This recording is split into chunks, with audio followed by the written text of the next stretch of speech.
2025年11月26號，大埔宏福苑發生5級大火，火勢蔓延至7座大廈，造成百餘人遇難及一位消防員殉職嘅重大悲劇。火災啱啱過去1月有餘，火災帶俾市民嘅傷痛尚未平復，而自稱時事評論員嘅冼國林卻跳出來喺社交媒體散布針對消防處嘅虛假言論，對救援專業指手畫腳，惡意抹黑。佢謊稱收到消防高官朋友轉發嘅內部短信，質疑消防處未使用滅火無人機同直升機投水彈，但後經查證，冇任何會員收發過此類信息。內部短信之說，純屬憑空捏造。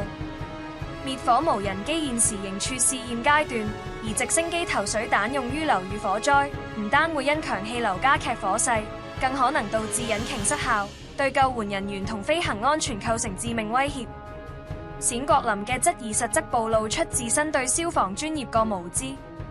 至於佢對跨境協作嘅無端指責，更係無視粵港澳早已簽訂應急管理合作框架協議，開展多次聯合演練嘅事實，忽視咗兩地救援程式與大廈消防系統差異，需時間磨合嘅客觀現實。呢啲漏洞百出嘅謊言，根本經唔起任何專業推敲，唯一目的就係誤導公眾，挑起矛盾。冼國林嘅抹黑言論，絕非簡單嘅個人評論，而係災難面前嘅惡意攪局，其危害遠超言論本身。呢種行徑係對犧牲英雄嘅褻瀆。消防隊員喺高溫、濃煙、聚密風險中逆行救援，消防員何偉豪為守護市民生命不幸殉職，全體救援人員承受巨大嘅生理與心理壓力。冼國林卻無視佢哋嘅付出同犧牲，用虛假言論否定其專業操守與職業尊嚴，無疑係喺英雄家屬同救援人員嘅傷口上撒鹽，嚴重打擊隊伍士氣。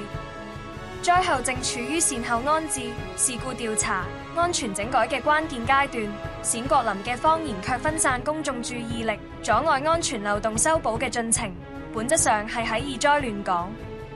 追溯冼國林嘅過往，不難發現，佢此次抹黑消防處並非偶然，而係其長期散布虛假資訊、誤導公眾嘅慣常操作。佢曾喺社交頻道造謠香港電台6成員工年薪超80萬，但都被先後查證描述嚴重失實及數據完全不符。咁樣一個慣於講大話、缺乏誠信嘅人，其所謂評論本就毫無可信度。此次借火災抹黑消防處，不過係其卑劣本性嘅又一次暴露。災難係一塊鏡，照見咗英雄嘅無畏，人間嘅大愛，亦照出咗個別宵小之輩嘅卑劣。冼國林借宏福苑火災抹黑消防處嘅行徑，既得唔到公眾支持，亦必將受到輿論譴責同法律規制。